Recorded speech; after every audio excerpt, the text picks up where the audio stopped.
Welcome, everyone. This is the first workshop of AAN's new online event series, Career Paths, Anthropology Beyond Academia. My name is Olivia Schneider, and I'm current co-convener of the Applied Anthropology Network. If you missed the kickoff event with the authors of the book Anthropologists Wanted, Why Organizations Need Anthropology, you can now rewatch it on our YouTube channel. I will post the link in the chat in a moment.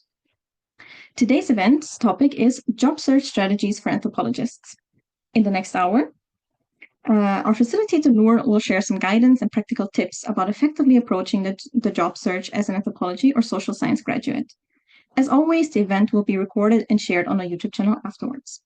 There will be time for questions at the end of the workshop, so feel free to already use the Q&A tool at the bottom of your screen throughout the workshop to submit your questions. Before we start, let me introduce the facilitator of today's workshop. Nour is a visual anthropologist with a background in career advising, community engagement, and storytelling. She holds a master's degree in anthropology from the American University of Beirut with an emphasis in visual anthropology from the Freie Universität Berlin. She's a certified career advisor and currently serves as the career advising and alumni engagement coordinator for the Mastercard Foundation Scholars Program at AUB, and is a research fellow with EUME Berlin. Nour is passionate about applying anthropology to craft meaningful narratives and develop innovative solutions for real-world challenges. And she's gonna hold today's workshops and give us some good tips. So with that, I'm handing over to you, Nour. Hi, everyone. Thank you so much, Olivia. I'm really happy to be connected to you all today. It's just nice when, anthropologists in general get together, and especially, on the topic of applied anthropology and how we can translate our skills as anthropologists into the job market. I'm really happy to be here today, and I will just start by sharing my screen. Okay, I think you should be able to see my screen, right? Yes, we can see it. Now it's at full screen as well. Okay, perfect. So in today's workshop, I think I want to start by first introducing the series in general, like how I joined and how I got to know Olivia, Elias, and Claudia. We all share, I think, a passion for applied anthropology, and I'm really happy that I got connected first to Olivia, and she introduced me to the wonderful team. And together, we really wanted to engage in this topic of really getting together and finding jobs and searching for jobs outside of academia. And in today's workshop, I want to focus on mainly understanding the unique strength that we as anthropologists have and the perspectives that we bring to the job market. We also want to focus on exploring practical strategies for effective job searching and also learning about job titles, industries, and platforms that match your skills. Before we dive in, I just want to maybe reflect on a quote by Nicholas Lohr. He's the author of the Pathfinder book. Nicholas, for those of you who don't know him, he's like a social scientist, but he also specializes in the career design. He said something that I really find interesting. By turning your job search into an intentional project, a game of your own design, potential employers become the candidates instead of you. We all have been there where we feel like stressed when applying to a job because we really don't know if our resume or CV would get even to the hiring manager, or if we really have the right skills, the right knowledge it takes to get into this specific role. And it's just a stressful and a lengthy process. I think we've all been in some stage of this process. But I want us to start and approach it in a different perspective in this workshop and think of the employers as the candidates and not us as the candidates applying. And this really shifts the perspective of the job search project. We can start by something that he mentions as, the principle of agreement or creating this agreement. The main question here is how can we showcase our value as anthropologists and how can we really stand out? I'd like to say, just as anthropologists, we learn how to, we learn the language of the community we study, we gain the insider information. We must also learn this language of the employer. It's the same way that we apply this in anthropology, we can apply this in the job search project. And by understanding and speaking this language, we can start to establish this agreement. And I want to quote him on something. He says that people consider you as an insider or a member based on agreement and not necessarily on your long years of experience. And this, to be honest, releases so much of the stress of the job search. To apply the strategy, I want us to begin with a short exercise. It's more on self-reflection. Like when we think of, creating agreement and really understanding the language, we really want to think of what we are looking for in the first place. Like, what are we passionate about? What are our skills and strengths? What is our core values? What type of work environment, allows us to thrive? What industries are interesting for us? Maybe are we drawn to larger organizations, to maybe startups? What specific roles or positions do you envision? Do you have like a specific title in your mind or not? And we're all gonna hopefully like engage in this together in groups. So I just want us to take maybe 10 minutes to try and really reflect on those questions. You can choose one question, you can choose to answer all of them. It just really depends on where you're at and what you are looking for in the first place. So I'd like to ask Olivia, I think, to maybe break us out into groups to do that. Welcome back, everyone. I hope you had like a great experience reflecting. I was just telling Olivia that it's, more about self-reflection, but it's also nice to share it in a group and to voice out, some of the things or thoughts that you have about your career, because I think it's in general, like careers is a learning experience, and it's always good to share with other, especially fellow anthropologists as well. So for those of you who joined, now we were discussing, some questions that would guide us into really knowing what are we looking for. And it's like the first stage in like the job search project, as Nicholas Lohr like defines it. And it's really about first creating agreement, or like creating the sense of agreement by learning the language of the employer or learning the language of the job market that you're willing to apply for. And we started by reflecting on the set of questions. I'd like to know if anyone would like to really share, your thoughts about the experience sharing with others. If anyone, of course, would like to share, we'll be happy to hear about that. You can also type in the chat your thoughts and anything that you reflected on, of course. So I'll give it just a few minutes if anyone would like to share. Could you get to the chance to maybe explore most of the questions? Did you explore maybe one question more than the other? Hi, yeah, we talked briefly about we took one question, which was what industries spark your interest, which we kind of didn't cover as well as we kind of hoped. We ended up talking a lot more about how difficult it is just to gain entry into industry. My discussion partner was talking about she wanted to enter into the NGO area, but how incredibly competitive that is to do that, and how there's obviously a number of barriers that you're already having to overcome before you even get to the point of, can I sit in front of somebody and pitch myself to them? Yeah. So I don't know how useful that is, but we kind of came around, I think, in the end. At least my point was to share the idea that I think you have to kind of gain entry to something that's kind of pointing you in the direction you want to go. It's not necessarily the thing you want to do, or even the thing that's 3 steps away from what you want to do. It's something that's in the vague area, and then you can try and work your way around over the course of a series of moves to get where you want to be. Yeah. Thank you so much, Thomas, for sharing this.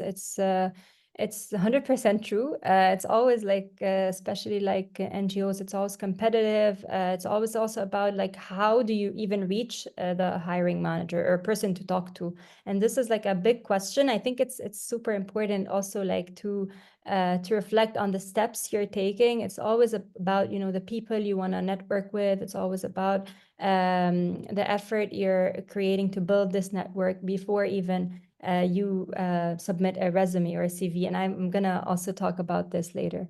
But I know I'd like to see if anyone else would like to share.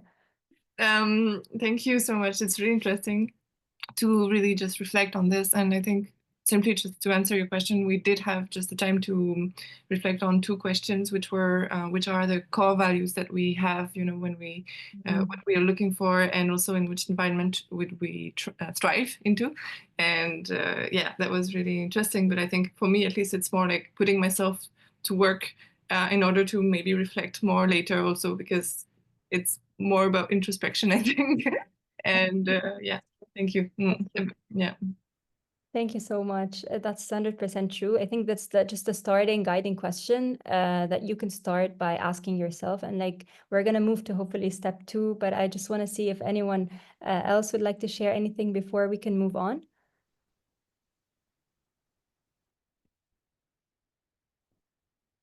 Okay, so after like we discussed maybe what are we looking for or thinking of the baby, like I'd like to call them baby steps in really reflecting on ourselves, our interests, our strength, our goals and values.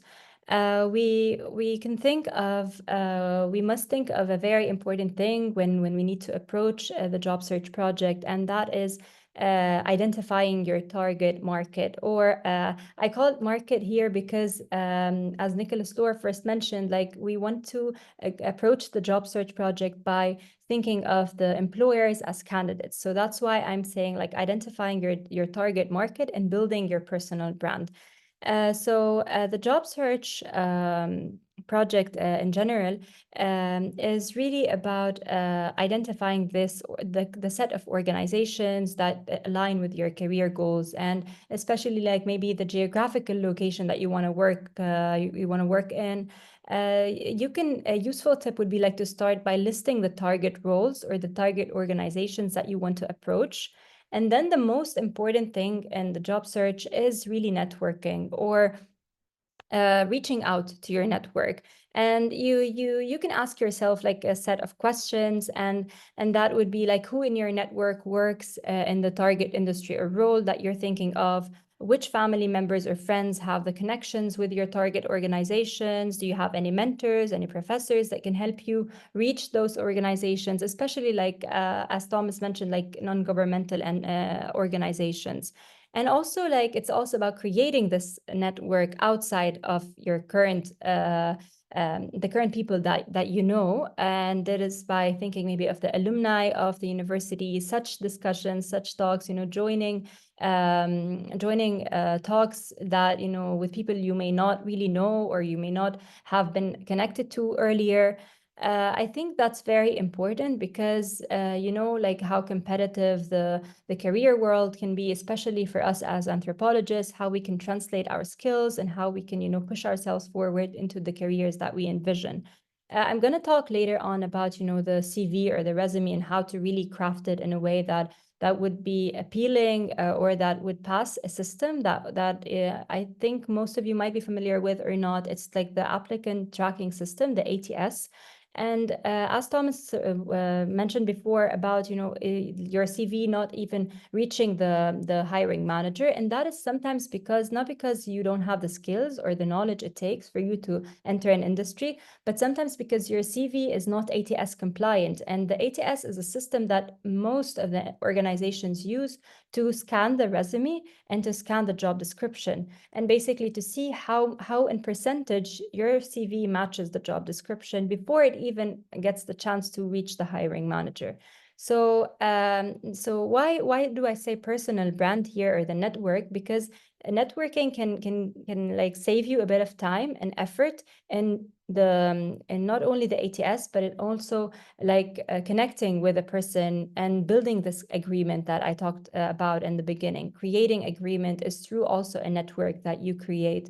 It's also through the connections you make in your career. So really we have explored two major components, which are building self-awareness and reaching out to the right market. I'd like also here to go more maybe in depth into the personal brand or personal branding. how can we as anthropologists build our personal brand, and what's a personal brand in the first place? So basically, a personal brand is something, or like I'd like to call it an image, but it's also far more than an image. It's like constructed by the experience you have, by the education you have, by the network, by the connection, and by what are you looking for in the first place. So it's similar to a statement, or how the people in your community see you in your career. And you can use the statement, like the personal brand statement, in your LinkedIn profile, in your bio, in your CV, in the beginning of your CV, the objective that you have.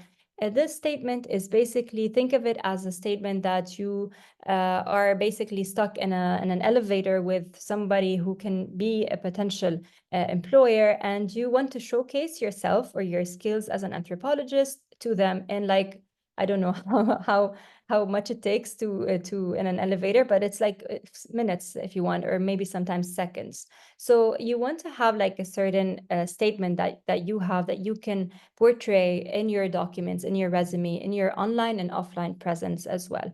I also would like for us to maybe take around 5 to 7 minutes just to reflect on the statement for ourselves in this format that I have here.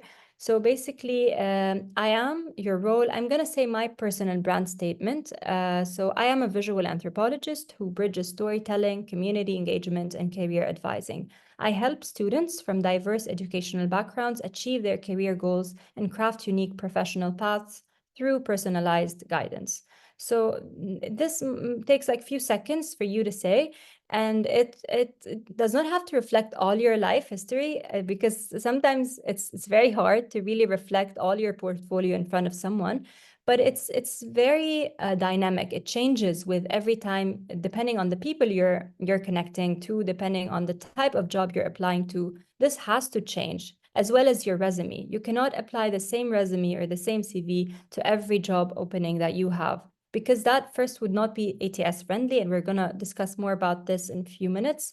But because also you want to speak the language of the employer, and employers have, trust me, they have different languages. Sometimes it's hard to crack the code or to really like get into this language. But a network or a person that might be working in the organization might really maybe know the language better, and they can teach you this language as you speak to them. So that's why having also and acquiring this network is really important. Thank you so much for adding those. I really got super inspired, and I'm sure like everyone is also feeling this way, because it's nice how like a simple maybe statement can reflect so much about your work, about your experience, and it can really target the right people to either hire you or connect with you, or just, you know, have a conversation, you know, about your work. And that's the purpose about connecting, networking, and really entering this job search project. So you see, like we've come a long way before we even like think of the CV or, you know, applying the resume, because it's just more about really knowing what we want, who the people that will hire us are, and how we can translate our skills to them. So now I'd like to maybe reflect on a resource from the Anthropology Career Readiness Network, and that's basically more about the job titles, or some job titles you can explore as anthropologists. And you can start with these titles to basically start your search maybe on LinkedIn or other job search portals that you use. Those can be analyst, researcher, director, coordinator, officer, writer. And I see many of those statements, or even like the sub-statements in your personal brand statement. So I think you're on the right track when it comes to that. But there's also so much that you can explore. And this, like, I like this resource from Anthropology Career Readiness Network, because it really highlights how unlimited the opportunities are in terms of the job market, and how we can search for them as well. So because if you try to search on LinkedIn, let's say anthropology or anthropologist in the job section, you would get very little very little opportunities, and mostly you would maybe see like academic opportunities. But these titles or these job titles would open up the floor or your thoughts into different perspectives or different, job roles that you may apply for as well. And now I think getting into the ATS or the applicant tracking system friendly resume. And basically, an ATS-friendly resume ensures that your qualifications are clearly communicated and they are easily recognized when you're applying for a job. Because as we mentioned, like how competitive the job market can be, and we really want to get there. We really want to get at least a chance to speak to someone, right? Like not just applying our application. We really get the want, let's say, a cup of coffee with either an employer or a person or a potential employer or somebody who works, let's say, in this company or this organization that you have an interest in. And this is about presenting your training, your workplace experiences into the CV or the resume that you're applying. And think of it in this way. You need to read thoroughly the job description that you're applying for, and you need to see the kind of skills that they require. You need to speak their language. You need to see what they want, and you need to translate your experiences, your skills into this language, into a language that they would understand, that they would build this kind of agreement that you are the perfect candidate for the job. So your guide is always the job description, but of course it's also about like dissecting some of the big words that, or the big academic words that we as anthropologists understand between each other. Let's say ethnography. So you are an ethnographer, you do ethnography in your research. How can we translate ethnography into the job, into the CV? Let's say you can write perhaps that you do community engagement, that you have a human-centered design research. Let's say that you have qualitative data analysis skills. So you see, like translating this academic word into more job market related language. And here is basically a picture of an ATS CV versus a non-ATS friendly CV, and you can see like in general, and in the ATS friendly, it's more it's more like less pictures, of course, no pictures at all. Having the experience or education, you can switch both depending on what or where you're applying, but it has the dates, it has the location, it has, I would add to this ATS CV, I would add like a small objective in the beginning. It could be your personal brand statement that you just wrote in the chat. It could be up under your name and under your location and the email and contact information. And of course, you always have to start with an action verb. So it's always about like lunch, design, communicate, and rather than starting with a noun. And of course, you can always reach out to me, maybe via LinkedIn or by email, to just, ask me anything you'd like, a specific question related to resume, because I think there's a lot to speak about that. It needs like a separate session on its own just to speak of what you're applying to, depending on, where you're applying to and the kind of organization. And as I mentioned before, the CV always is a kind of a lively document. It always changes when you're applying to different job opportunities. So yeah, this is it, I think, for the CV part. I'd like to end, or I'd like to maybe end this kind of discussion with a quote that my friend, and he's also a member of the Career Path, he's with us, Elias Strand. We were having a discussion before the workshop about, careers, and we were really discussing that how a career can never be linear. It can always be changing, it can always be evolving. Your education does not have to specifically relate to the kind of job that you have.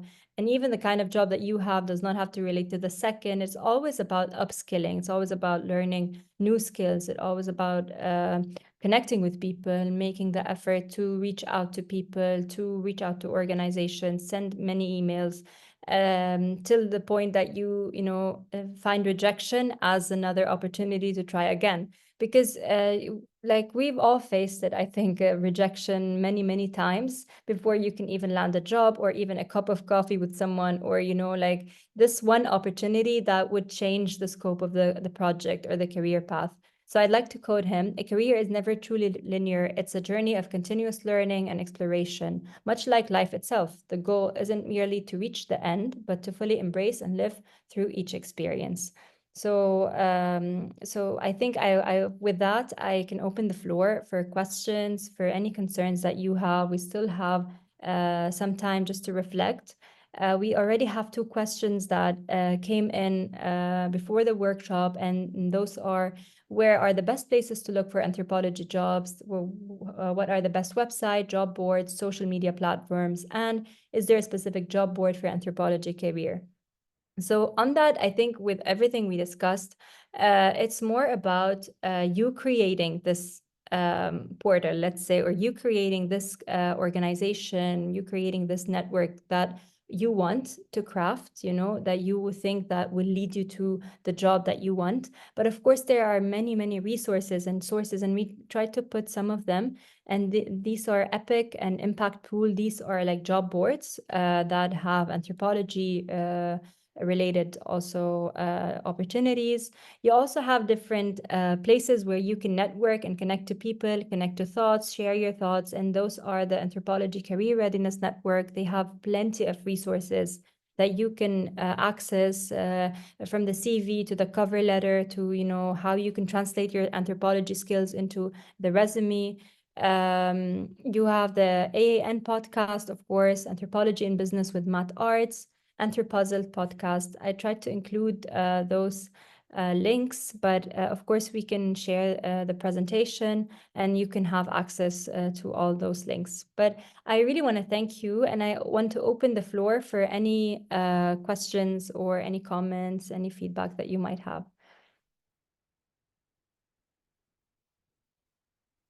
I think if we can stop sharing, I think we can see each other better, because I can't see very much. There's already some questions coming in the Q&A tool if you want to take a look at those. Yes, of course.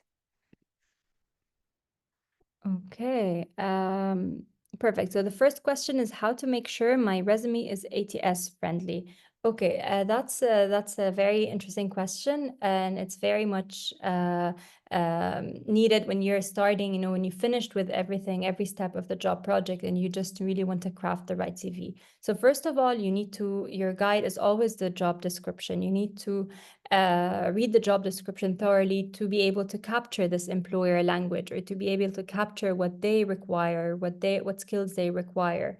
And then you need to craft the CV in a way that matches this language, which means translating your skills into a language that they would require. And usually ATS, it scans the job description and scans your resume to check for matching words. And as much as the system is smart, but it's also sometimes not very smart, because sometimes you might have abbreviations in your CV that the system might not understand. So always make sure to have it similar to the format that I included in the presentation, which means like having pictures, using action verbs in the beginning of each sentence, putting the dates, the locations, keeping it simple as much as you can, keeping it neat and simple as much as possible. And of course, the most important thing is like capturing this language. So using some of the words that are key in the job description in your resume would higher the chances for your resume to reach past the applicant tracking system into the hiring manager's hands. So I hope I answered this, but you can always reach out for additional support. Okay, so related to Elias' final quote and the job titles, how would you recommend understanding what is considered a good career progression? Something I have seen a lot in other fields. How important is that even? That's a super interesting thought and question.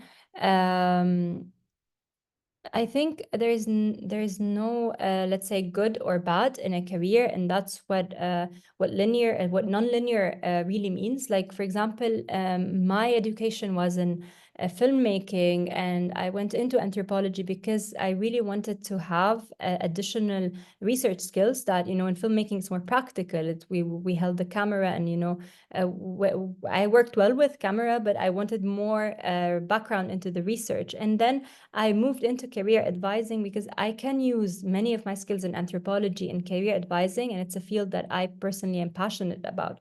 So you see, like, there is no good or bad. It really depends on the kind of skills that you want to learn. Think of it as a learning experience, as something that you acquire, something that you are interested to have more knowledge on. And of course, it's going to be good because it's going to be yours. It's going to be personal. I think someone has her hand up for a question, or someone, Yeah. I think. Hi. Yeah, perfect. Hi, how are you? Hi, thanks for all this. I wanted to ask, I always wonder how long my CV should be and whether there is some sort of correlation between number of years of experience and length of CV, let's say. Yeah, that's mainly it. I mean, yeah. So what's a 5-year person who's been in their career for 5 years versus one that's been in 10, 15, 20? Yeah. Thank you for this. And where should you never like abbreviate? Are there any rules about where you should not compromise detail and where you should compromise, where you can compromise detail? Yeah. I always have this, you know, concern when writing a CV, or really like about how you can project all of this experience. Let's say you have 5 or 10 years. How can you, basically, a CV should more or less fit into one page. Like that's the ideal thing. But of course, 1.5 page, but not more than 2 pages, of course, even if like with a 10-year experience. And it really, it's because of the ATS again. Sometimes some ATS systems do not even read past the page if you want. Like if they read like more or less the first page, they capture like the information on the first page. And sometimes you might add information on the second page that might not even get into the tracking system. So it's always better to have it in 1.5 page, the maximum, or 2 maximum pages. And the kind of information that you include really depends, again, on the job description. If, let's say, a specific skill or maybe experience is required, and you have this in a specific role that you had previously, you must highlight it in the beginning of the points that you're writing. And maybe you might have another job experience that you did not really practice those kind of skills that they require, then you can abbreviate in this. You know, it really depends on the kind of job you're applying to, and that's why CV must always be a lively document. You must always add and remove depending on the job description. I hope this helps. And we have a question: how to stand out as a recent graduate when you're going up against people with years of experience? What are first good steps?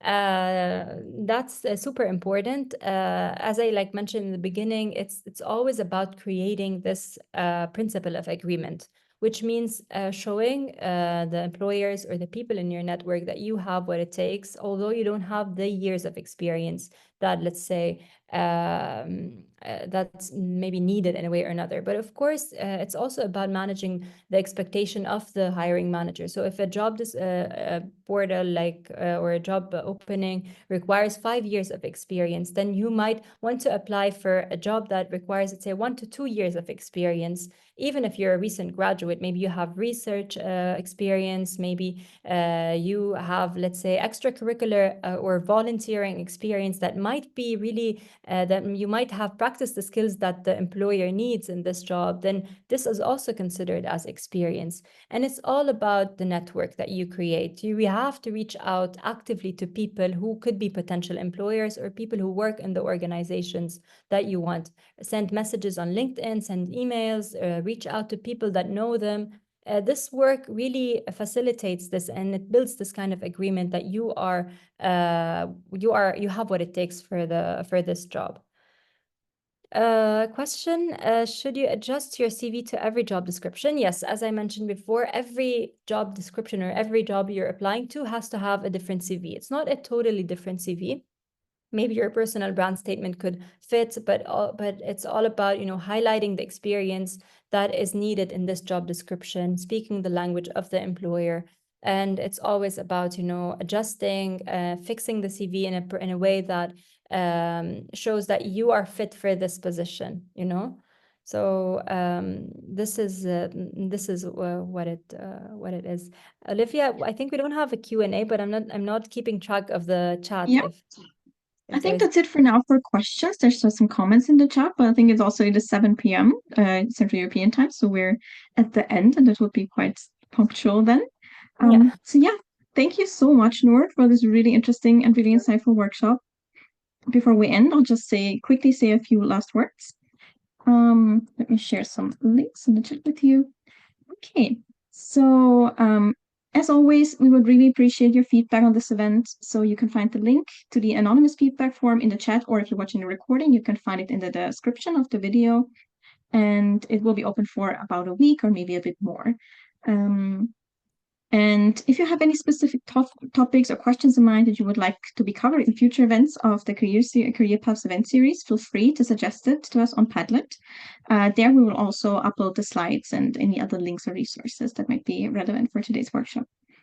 In a few days, you will be able to find the recording of this event, as well as also the kickoff event that happened in November on our YouTube channel. And yeah, we're already working on exciting events for 2025, and we'll post about them on our channels as soon as they have been confirmed. And yeah, so of course, if you want to learn more about the Applied Anthropology Network and other things that we do, feel free to check out our website and follow us on all of our socials. And yeah, thank you all so much for joining us today, and we hope to see you at future events and that you got something out of this. And thank you again so much, Nour. Bye. Bye, everyone. Thank you so much.